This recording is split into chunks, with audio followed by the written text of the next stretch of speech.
الله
حي على الصلاة.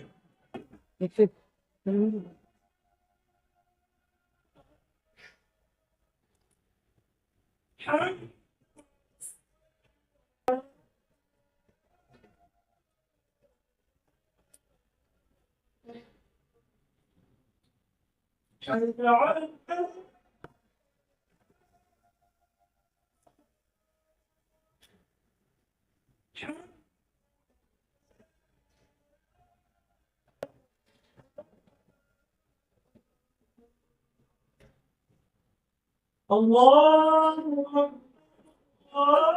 أكبر. لا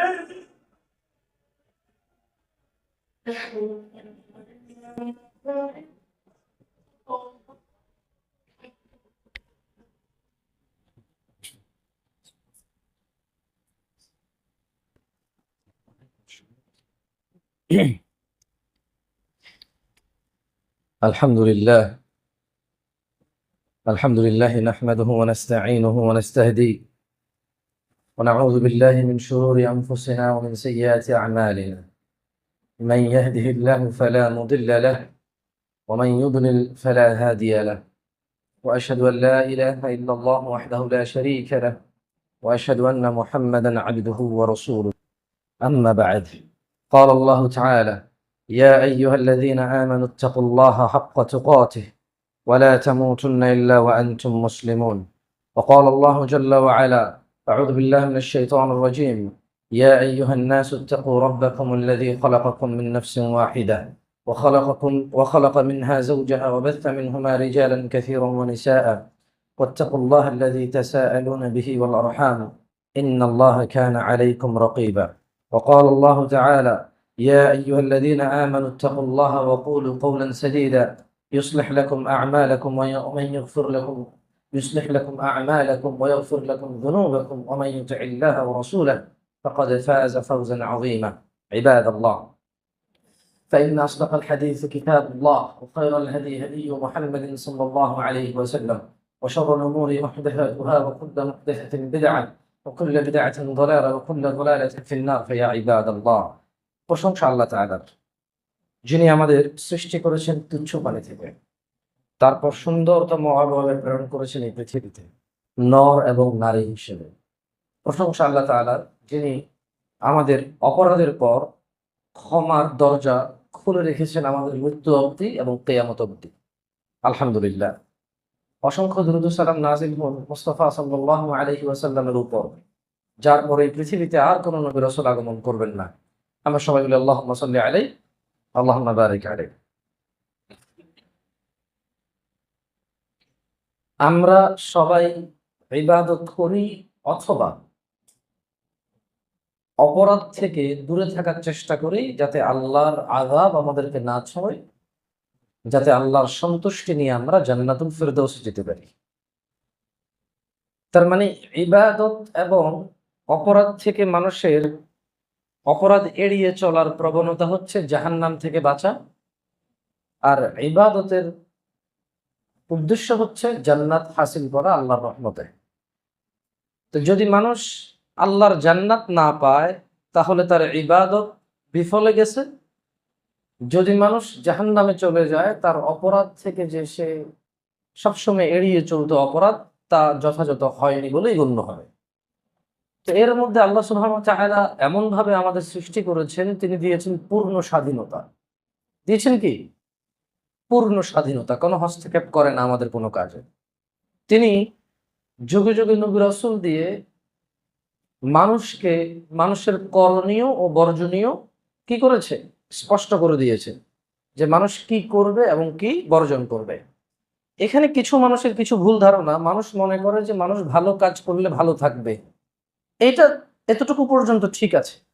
কিন্তু যখন মানুষ মনে করে যে ভালো খাওয়া হচ্ছে ভালো ভালো থাকা, ভালো শোয়া হচ্ছে ভালো থাকা, সুন্দরী বউ হচ্ছে ভালো থাকা, গাড়ি বাড়ি থাকা হচ্ছে ভালো থাকা, এলাকার মেম্বার চেয়ারম্যান মসজিদের সভাপতি হওয়া, উপদেষ্টা হওয়া, দান সাদাকা করে এখানে দাতা হওয়া হচ্ছে ভালো থাকা, অথবা উঁচা লম্বায় হওয়া, গায়ের রং ফর্সা হওয়া, দেখতে সুন্দর হওয়া, মেয়েরা পাগল হয়ে যায়, মহিলারা পাগল হয়ে যায়, অথবা নায়ক হইতে পারে, মডেল হইতে পারে, সিনেমা নাটক করতে পারে, গান বাজনা করতে পারে, হাত পা সুস্থ, হ্যাঁ হাঁটাচলা করতে পারে, মানে একটা হুলস্থুল কারবার।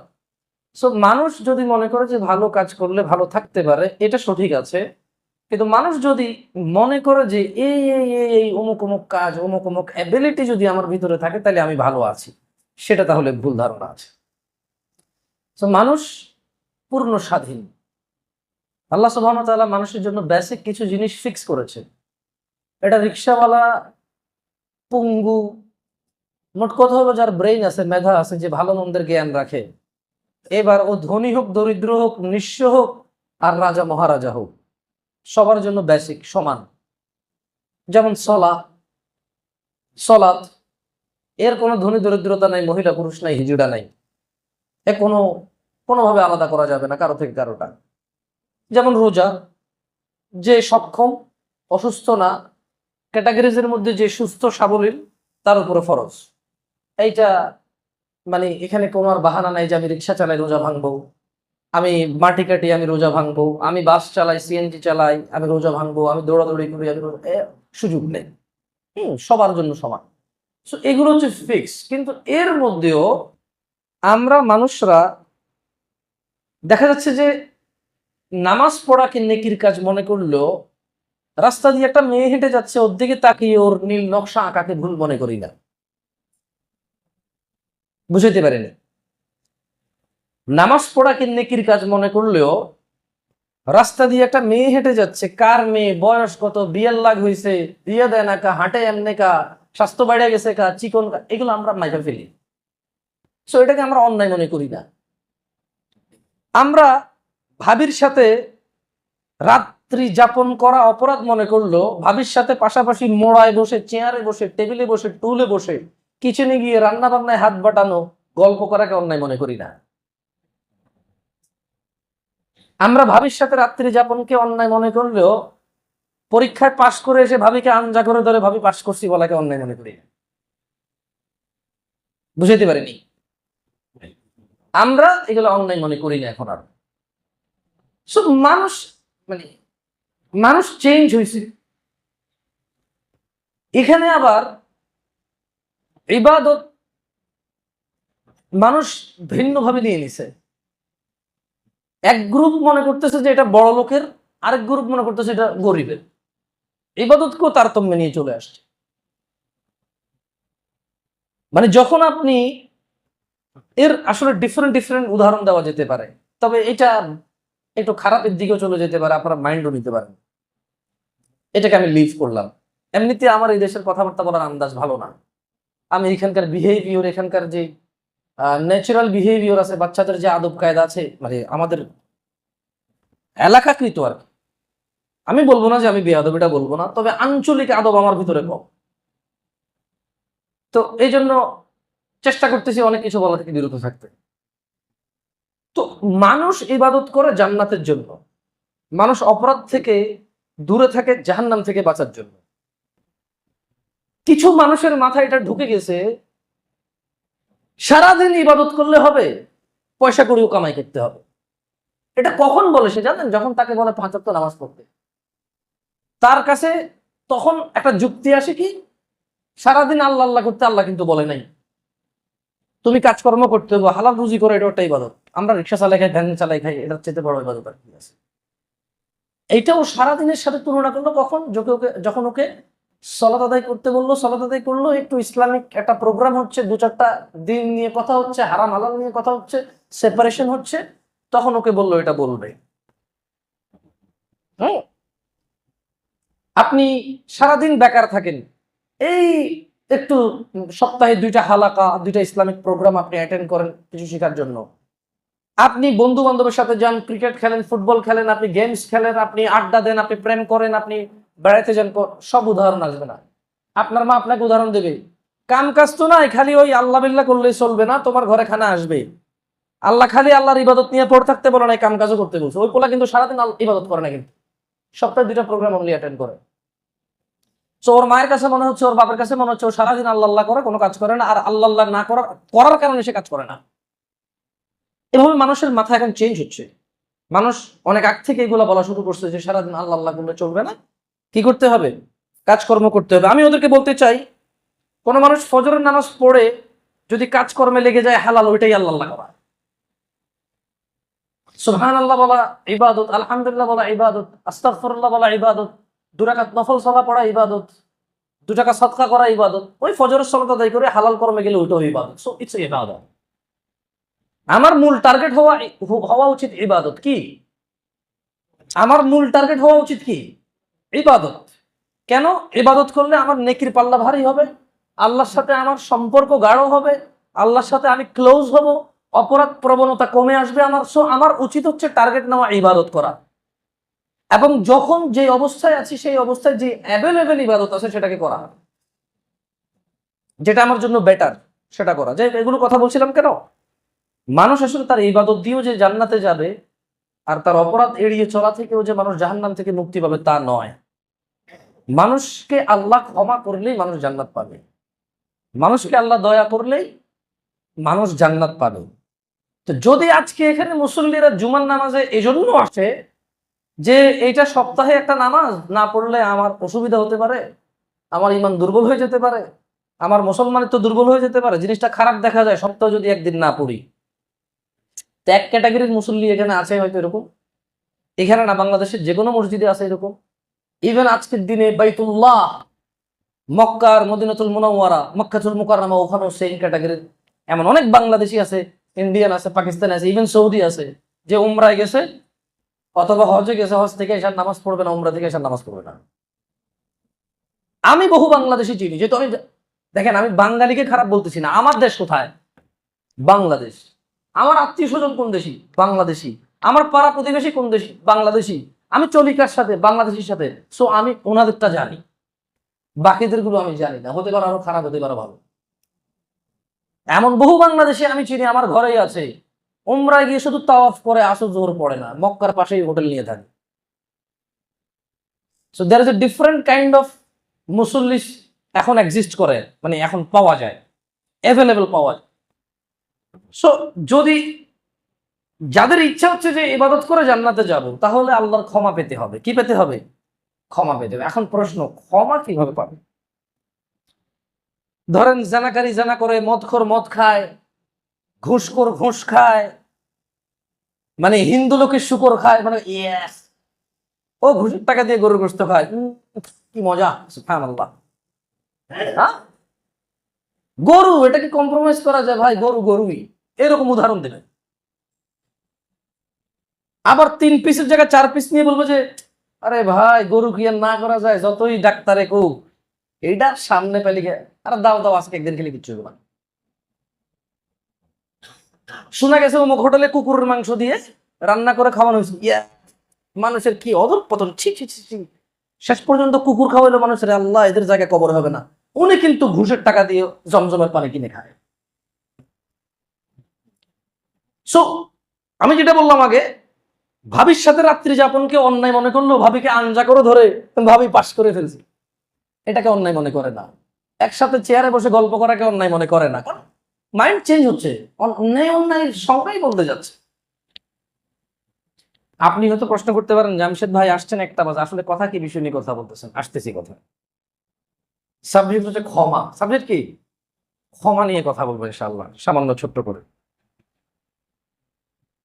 গতকালকে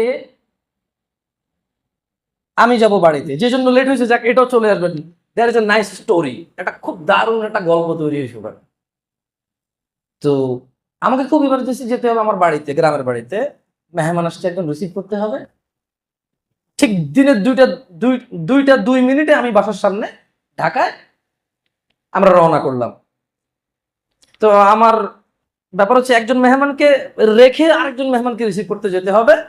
তো ওনাকে দেওয়ার জন্য আমার ওয়াইফের বড় ভাই ওনাদের বাসায় নিয়ে গেছে, আমি গাড়িতে বসে আছি। গতকাল 2টার দিকে হালকা গুড়ি গুড়ি বৃষ্টি হচ্ছিল, দেখছেন তো? এক্স্যাক্টলি আমার এলাকা ওই এরিয়াও হচ্ছিল। একটা ছাতা, একটা মেয়ে, একটা ছেলে। মানুষ কয়জন? ছাতা কয়টা? একটা। তো একটা হাউজিং সোসাইটিতে এটা খুব রেয়ার দৃশ্য যে যুবক যুবতী একসাথে কোলাকুলি করে ধরে হাঁটবে এক ছাতার মধ্যে, আর ভেরি স্লো স্পিডে, খুব ধীর গতিতে। কি দুর্ভাগ্য আমার না ওর, আমি জানি না। এখন আমার তো দেখছেন টুপি, কিন্তু এটা আমার না। টুপি খালি হারা যায়, আল্লাহ মাফ করুক আমার, আস্তাগফিরুল্লাহ। দেখলাম গাড়িতে বসছে, পরে দেখেছি গাড়িতে নাই। দেখলাম মাটিতে বসছে, মনে হয়েছে নিচে পরে আর খুঁজে পাই না। তো নাকি কেউ নিয়ে নেয়, আমি এটাও বুঝি না। আচ্ছা, এখন তো টুপি খুঁজতেছিলাম, গ্লাসে দেখি যে ওরা খুব স্লো হেঁটে আসতেছে। মেজাজটা একটু গরম হয়েছে, পরে চিন্তা করলাম ধুর আমার কি। তো এখন আমার গাড়িটাই ক্রস করে যাচ্ছে যাচ্ছে যে এমন স্লো গতিতে যাচ্ছে, পারই হচ্ছে না। ভাই তুই চলে যা হেঁটে। পরে চিন্তা করলাম না, আমাকে কেউ চিনতো না, আমার 5 পয়সার এখনো দাম নাই, তখনও দাম। এই বাংলাদেশের 2-4 জন মানুষ এখন আমাকে জানে, চেনে।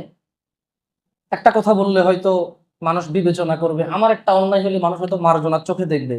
আমার দ্বারা কোনো ভুল কর্মে ভুল হয়ে গেলে মানুষ হয়তো বলবে যে ভুল হয়ে গেছে, ওনাকে আমরা এরকম জানি না, হয়তো ভুল হয়ে গেছে, হয়তো মার্জনা করবে হয়তো। ছোট ভাই এদিকে আসো। আসছে। তোমার নাম কি? কেন ভাইয়া? স্কুলে কিন্তু ওই যে কাঁধে কিন্তু কলেজের ব্যাগ, এটা দেখলে আমি ভয় পাই। আমার তো স্কুল কলেজে যাওয়ার সৌভাগ্য হয় না। আমি শুনছি যে মারামারি ফাটাফাটি, যা ভালো এরা খারাপ এরা, এদের সার্কেল নাকি অনেক বড়।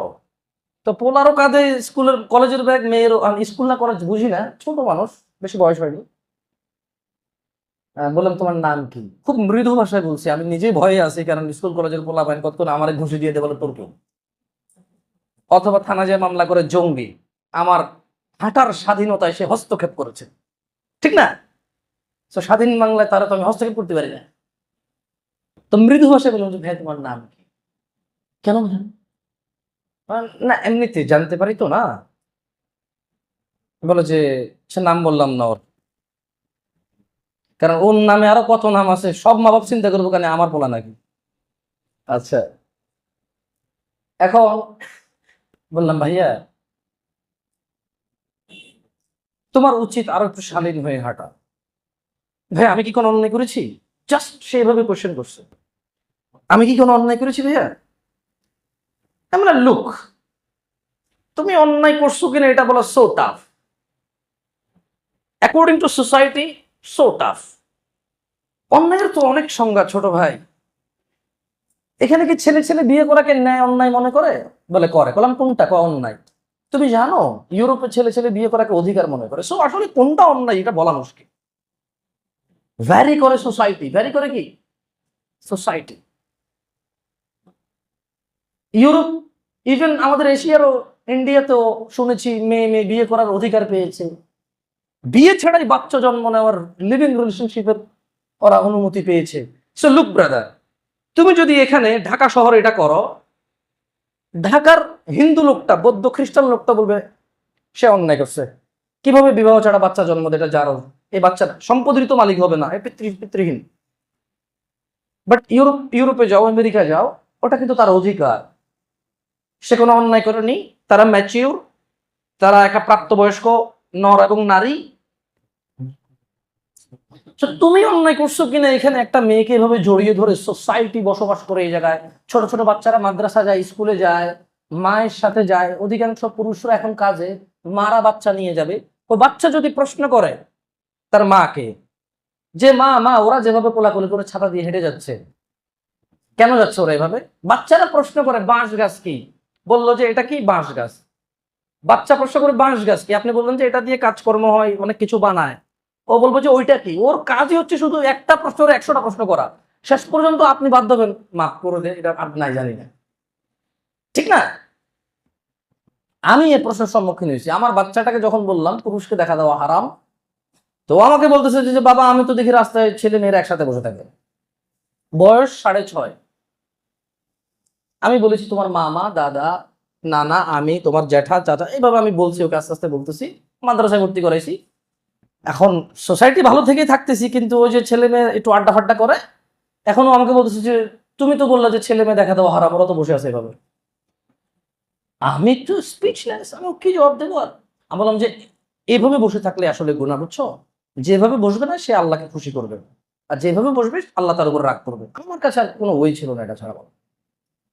সো ওইটা, আমি তো ওই সোসাইটিতে বসবাস করি, আমার একটা মানে ভিতরে একটা কষ্ট আছে।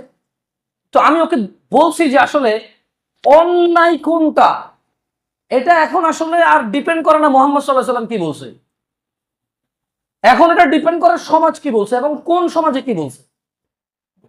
বোঝেন নাই কথা? সো আমার কাছে যেটা অন্যায় সেটা আমার ছোট ভাইয়ের কাছে অন্যায় না।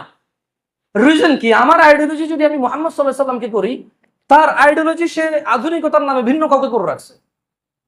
কোন এক চিত্র অঙ্কন শিল্পকে, কোন এক সিনেমার নায়ক অথবা গায়ককে, যার চুল লম্বা মুছ বড় আঁকে, এভাবে খোলা আকাশের নিচে পায়ের উপরে পা তুলে এই একটা কিছু করতেছে, এইটাই একটা কিছু সারা পৃথিবীর পিছিয়ে পড়ে গেছে।